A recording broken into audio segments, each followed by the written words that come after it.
Merhabalar, Yükselli Örgülere hoş geldiniz. Şimdi mağazalarda eminim çok görmüşsünüzdür bu modeli. Çok sade, sadece trabzanlardan oluşan ama bir o kadar da şık bir model. Batik olanlar, yani böyle geçişli iplerle olanlar da var, düz renk çalışılmış olanlar da var.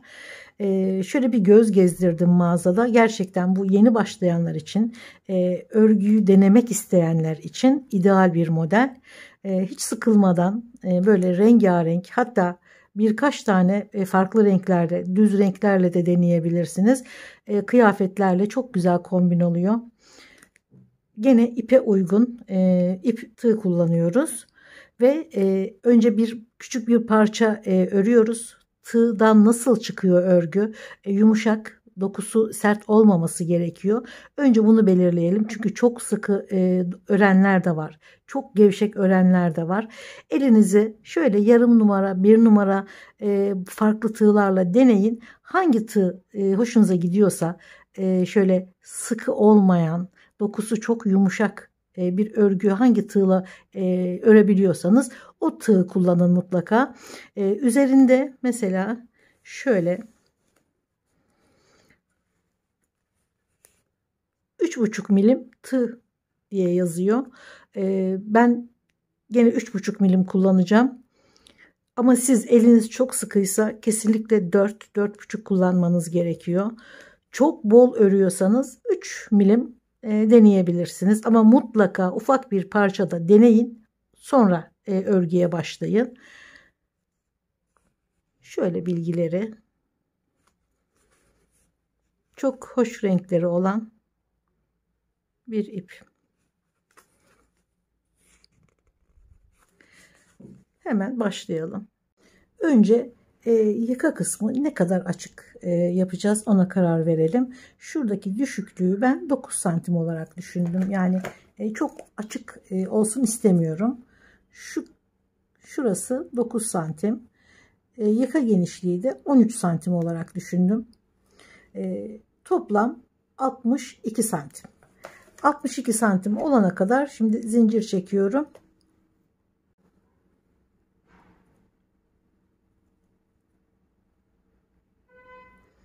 Şimdi 62 santim zincir çekiyorum ama zinciri çok bol ya da çok sıkı çekmiyoruz. Normal.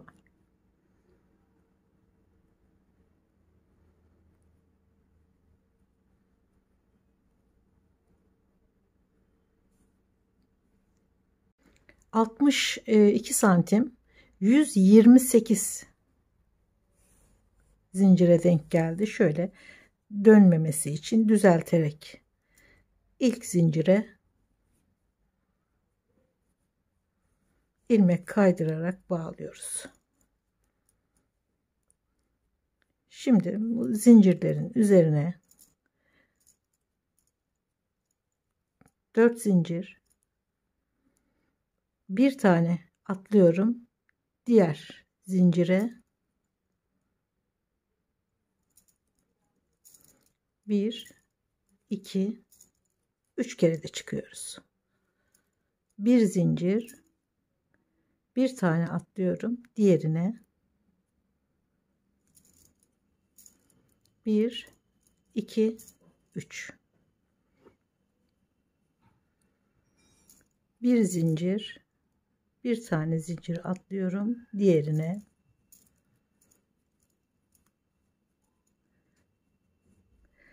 bir trabzan, bir zincir, bir trabzan, bir zincir, alt kısımdan da bir ilmek atlıyoruz. Sırayı aynen bu şekilde devam ediyorum.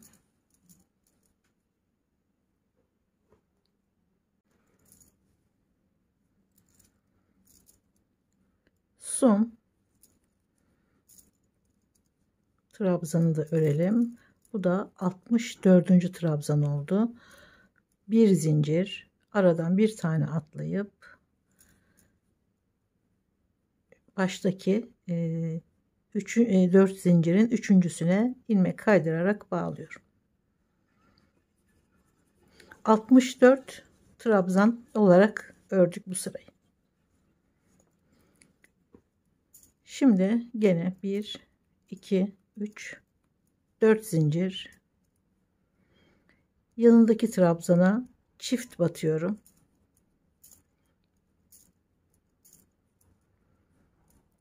Aynı ilmeğin içine bir tane daha. Tekle başladım, çift. Şimdi gene tek örüyoruz. Pardon, bu iki kere battığımız trabzanların da aralarına bir zincir çekiyoruz. Bunu unutmayalım. Bazen dalgınlık olabiliyor. Bir zincir, diğer trabzana bir kere batıyoruz. Bir trabzan, bir zincir, diğer trabzana iki kere batıyoruz. Aynı ilmeğe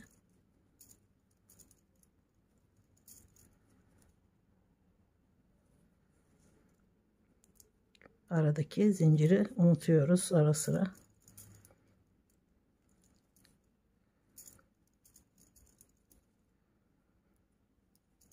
Bir zincir, diğer trabzana tek.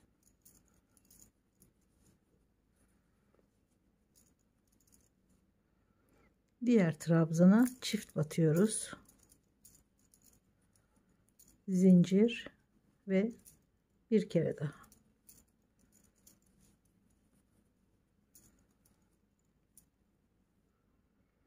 Bir çift, bir tek, bir çift, bir tek olarak devam ediyoruz. Çift battığımız yerlere de mutlaka zincir çekmeyi unutmuyoruz.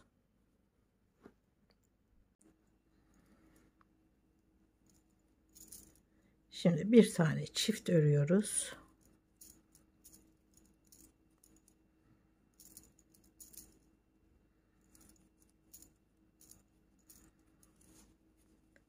Tekle başlamıştık. Çiftle bitirdik.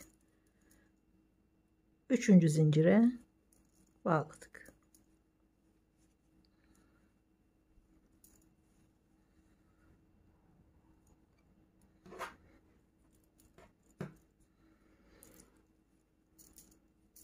Bir, iki, üç, 4 zincir. Şimdi her trabzana bir tane trabzan örerek sıraya devam ediyorum. Her trabzana bir trabzan.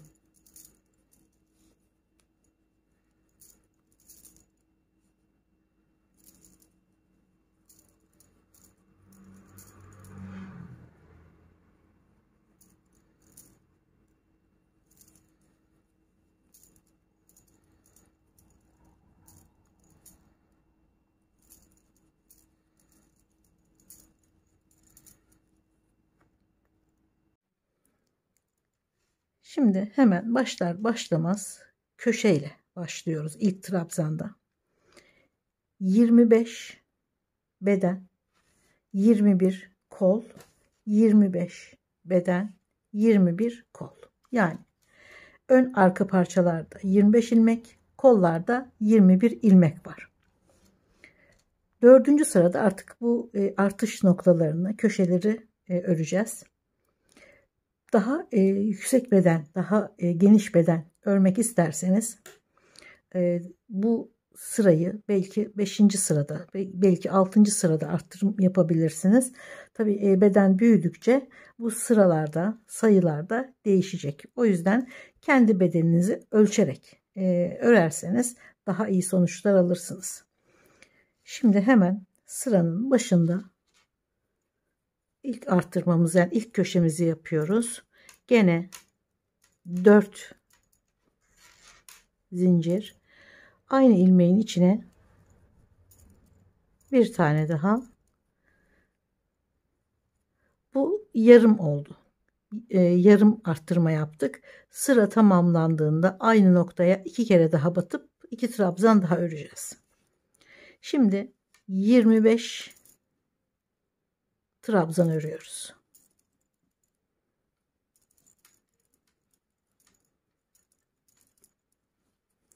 Örgü hiç değişmiyor.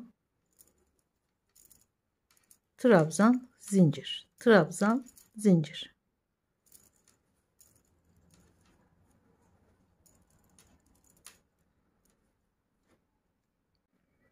Başta artış yapmıştık. Bunu saymıyoruz. 25 tane trabzan ördüm. Şimdi diğer köşeye geldik. Hemen artışımızı yapıyoruz.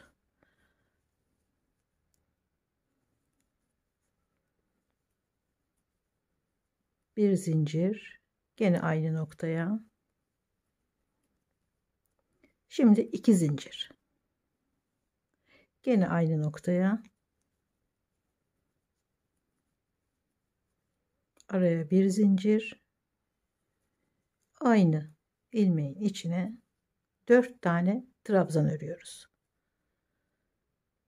Bir trabzan, bir zincir, bir trabzan, 2 zincir, bir trabzan, bir zincir, bir trabzan ve devam ediyoruz.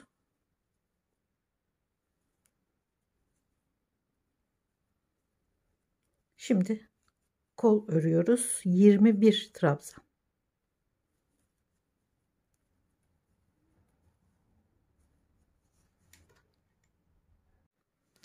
Kol için 21 trabzan ördüm. Şimdi diğer köşede arttırma yapıyoruz.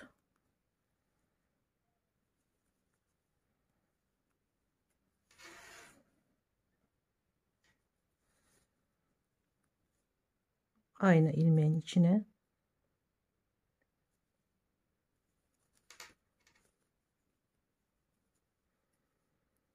iki zincir, gene aynı ilmeğin içine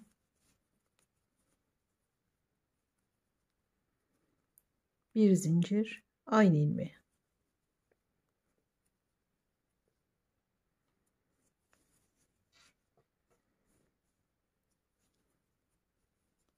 Şimdi şöyle bedeni örmüştük. Kolu, sonra gene beden ve kolda bitiriyoruz. Şu bir alttaki trabzan sayısını söylemeyi unuttum. Şimdi aklıma geldi. Bu arttırmaları yapmadan önceki sırada 96 ilmek trabzan vardı. Bu 96 trabzanı ilmek sayısını ön, arka ve iki kol olarak böldüm. Bir de tabii ki 4 tane de artış noktalarımız var, köşeler. Bu şekilde dağıttım. 25, 25, 21, 21, 4 tane de artış noktası. Siz tabii elinizdeki trabzan sayılarını bu şekilde kolda biraz daha az, ön ve arkada biraz daha fazla, 4 tane de artış noktasını unutmayarak dağıtabilirsiniz. Şimdi sıranın sonunda zincir, şurada köşe örmüştük yarım, aynı noktaya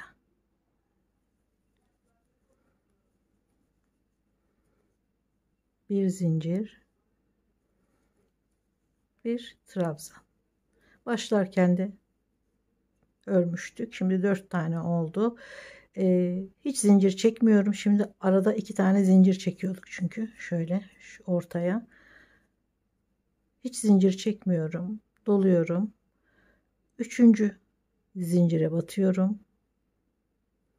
Şurada arada o bir zincir hep kalması gerekiyor. Dördüncü zincir ve topluyorum.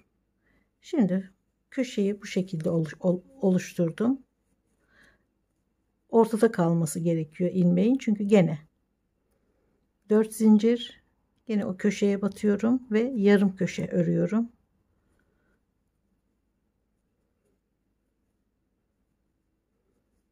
Trabzanlara batarak devam ediyorum.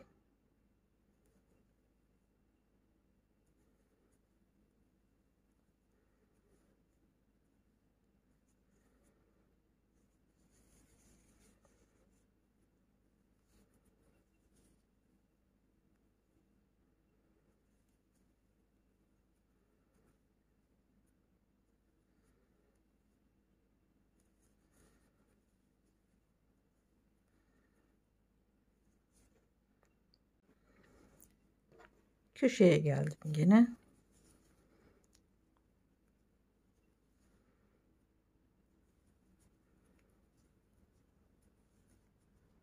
Bir trabzan, bir zincir, bir trabzan, 2 zincir, bir trabzan, bir zincir, bir trabzan.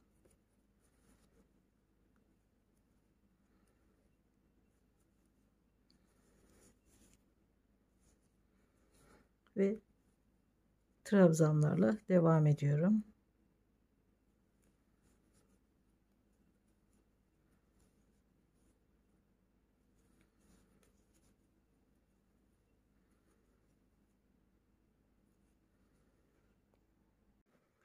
Şu sıra başlangıcını bir kere daha görelim.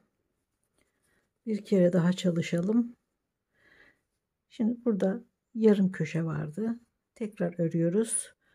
Bir zincir, köşeyi tamamlıyoruz önce. Bir trabzan, bir zincir, bir trabzan. Arada şurada olduğu gibi 2 zincir olması gerekiyor.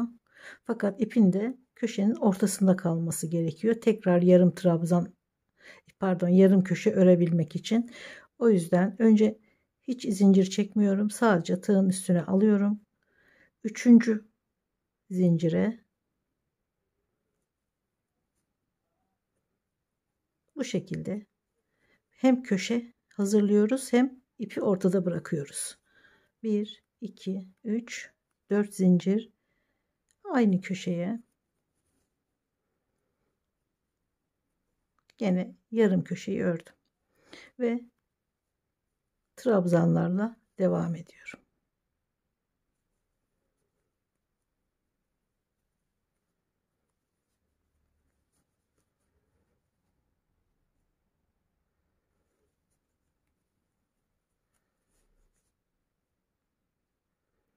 Arada zincirleri unutmayalım.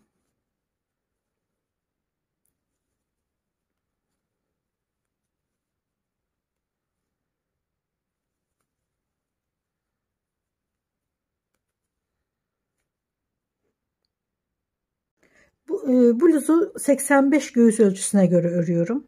O yüzden şu beden genişliğinin 45 santim olması yeterli diye düşünüyorum. Tabii kendi ölçünüzle alakalı sizin de. Tam 45 santim. 1, 2, 3, 4, 5, 6, 7, 8, 9, 10 ve 11 sırada bu yüksekliğe ulaştım. Bu tamamen sizin ölçünüzle alakalı. Kullanacağınız iple alakalı ve elinizle de alakalı gerçekten. O yüzden buradaki ölçüler ve sayılar sadece fikir vermesi açısından. Kendi ölçünüze göre, göğüs çevrenize göre öreceksiniz. Şuradaki uzunlukta 20-21 santim yeterli oluyor. 20,5 şöyle. Bu tam istediğim ölçüde ilerliyor. Siz de kendi ölçünüze göre öreceksiniz. Bunlar sadece fikir vermek için. Şimdi gene aynı bir trabzan, bir zincirle devam ediyoruz. Kolları şurada bırakıyoruz. Bedeni gene dönerek örüyoruz. Sonra kolları dönerek örüyoruz. Gene köşeyi zincir çekmiyorum. 3. zincire yarım trabzan. Bütün buradaki sırada ördüğümüz gibi sırayı bağlarken bu şekilde bağlıyoruz. İpi ortada bırakıyoruz. Şimdi kolu, şurası kol boşluğu. Bedene devam ediyorum.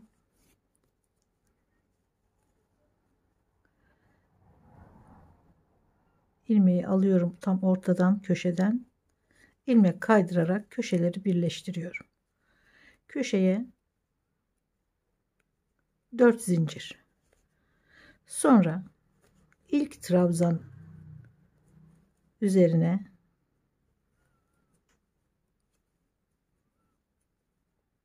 araya bir zincir, yanına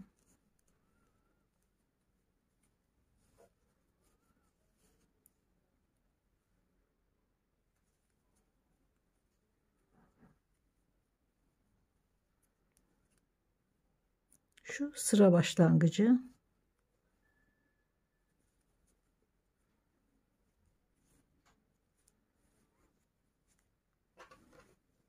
diğer köşeye gelene kadar aynı trabzanlarla devam ediyorum.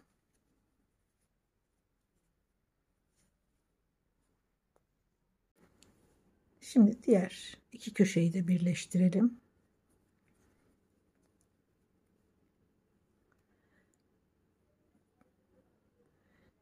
Şöyle köşelere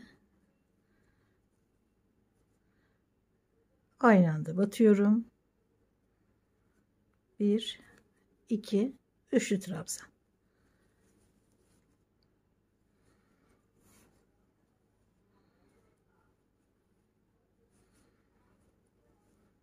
Devam ediyorum.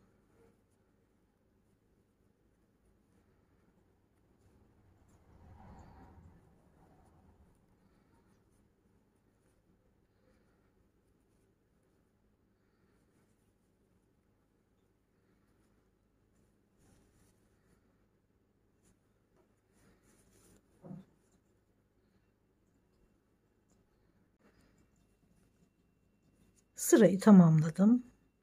Başlangıç noktasına bağlayarak ikinci sıraya geçelim. Yani birleştirdikten sonraki ikinci sıraya. Şurada 4 zincir vardı. Bir zincir bırakıyorum araya ve bağlıyorum. 4 zincir, yanındakine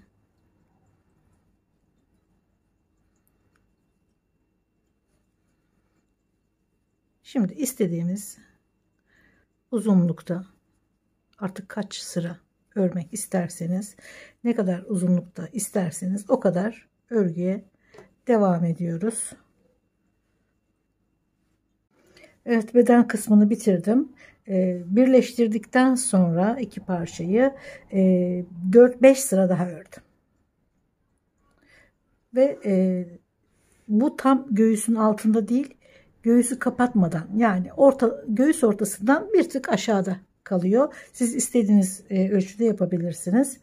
İsterseniz uzatıp uzun bir bluz bile, tunik bile yapabilirsiniz.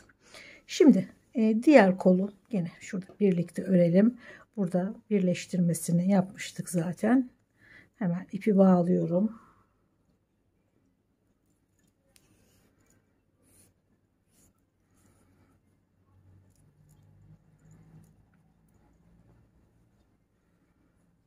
Şuradaki trabzandan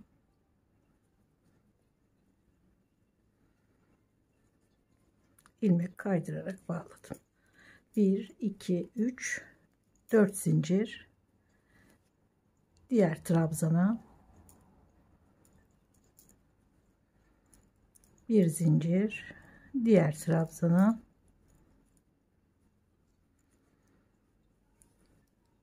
sırayı bu şekilde tamamlıyorum.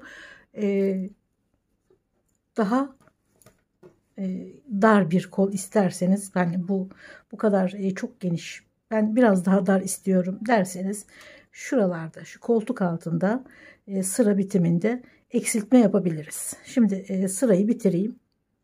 Şimdi koltuk altındayız.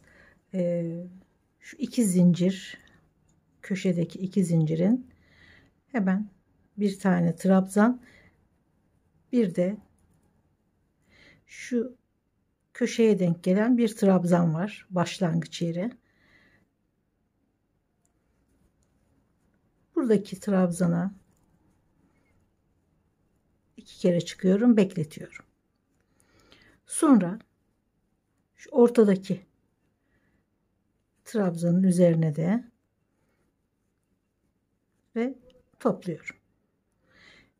İki trabzanın üzerine bekleterek ördüğüm için tek trabzana düşürdüm ve bir zincir, başlangıç noktasına sıraya devam ediyorum. Bu eksiltmeleri istediğiniz kadar yapabilirsiniz. Şu kısım bana da biraz geniş geldi. O yüzden ilk sırada eksilttim. İlk sırada, ikinci sırada eksilttim. Sonra bir sıra ara verdim. Üçüncü. 2 sıra ara verdim. 4. Yani 4 tane ilmek eksilttim. Ama aralıklı olarak, yani birden eksiltme çizgisi belli olmaması için yavaş yavaş eksilttim. Siz de istediğiniz gibi yapabilirsiniz. İsterseniz 2 sırada bir eksiltmeye de devam edip daha ince bir kol örebilirsiniz. Ama çok da ince olmaması gerekiyor. Biraz şöyle kalın, geniş, yani kolu biraz geniş tutarsanız çok daha güzel olur. Sonuçta salaş bir kıyafet, kolun da bedene göre uyması gerekiyor. Çok dar örmeyin, ama çok bol istiyorsanız da hiç daraltmadan dümdüz örersiniz. O da çok güzel duruyor zaten. 4 zincir ve her trabzana bir trabzan. Bir eksiltme daha yapalım ikinci sırada. Son şuradaki eksilttiğimiz tek trabzan, bu da yanındaki, yani 2 tane trabzan var. 1 2 bekletiyorum. Sonra eksilttiğim trabzanın üzerine topluyorum. Bir tane daha eksiltmiş oldum ve sırayı bağlıyorum. Şimdi 2 tane eksilttikten sonra bir sıra ara verip sonra tekrar bir tane, 3 sıra ara verip bir tane daha şeklinde, sanırım 4 tane daha, diğer kolda 5 tane, pardon 5 tane eksiltmiştim. Burada da 5 tane eksilteceğim bu şekilde aralıklı olarak. Siz de dediğim gibi kendi ayarlamanızı yaparsınız. Çok bol istiyorsanız hiç eksiltmeden örün. Biraz daraltmak istiyorum derseniz benim gibi aralarda birkaç tane eksilterek devam edersiniz. Şöyle kolu örmeye başladığımız sıradan itibaren 43 santim, tamamı 59 santim. Tabii bu sizin kendi ölçünüzle alakalı olacak. Şuradan itibaren 31 sıra örerek kolu tamamladım. Şimdi örgülerde çok sık kullandığım ters sık iğne ile bitiriyoruz. Şu etek kısmında ve diğer kolda da çalışmayı yaptım, bitirdim. Şimdi kol kenarına ve yaka kenarına da aynı çalışmayı yapıp tamamlıyorum.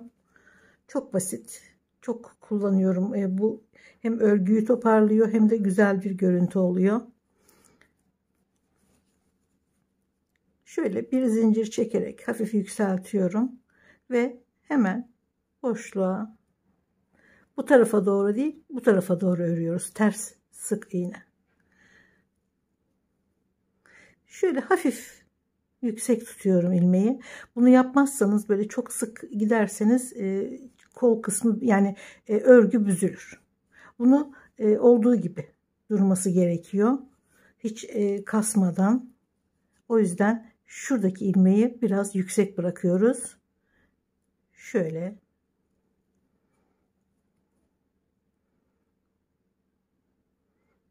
o mesafeyi vermezsek örgünün şeklini bozuyoruz. O yüzden şu mesafeyi, yüksekliği vererek her boşluğa bir kere batarak ters yöne örüyoruz.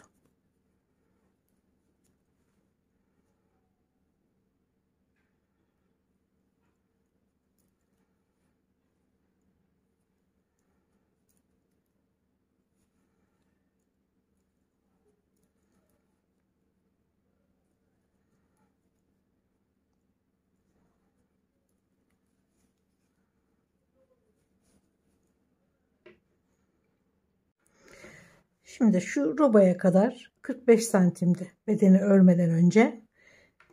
Bedeni ördükten sonra haliyle biraz değişiyor ölçü. Hemen ölçelim. 48,5. Şöyle. Bu 34-36 beden için çok iyi. Yani zaten bol salaş duran bir giysi olduğu için 34-36 bedene çok güzel oluyor. 38 beden için başlarken birkaç zincir daha fazla çekmemiz gerekiyor. Ama bunu ölçülü yapacaksınız tabii ki. Çok arttırmayın, çünkü artarak gelen bir örgü olduğu için istediğinizin daha üstüne çıkabilir. Çok fazla değil, birkaç zincir, birkaç trabzan fazla örerek 38 bedene ulaşabiliriz. İstediğiniz kadar uzatabilirsiniz. Tunik yapabilirsiniz. Tamamen sizin zevkinize kalmış.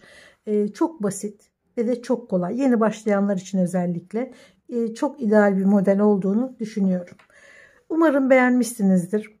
Videolarımı beğeniyorsanız, bundan sonrakileri de izlemek isterseniz beğenmeyi ve abone olmayı lütfen unutmayın. Görüşmek üzere. Sağlıkla kalın.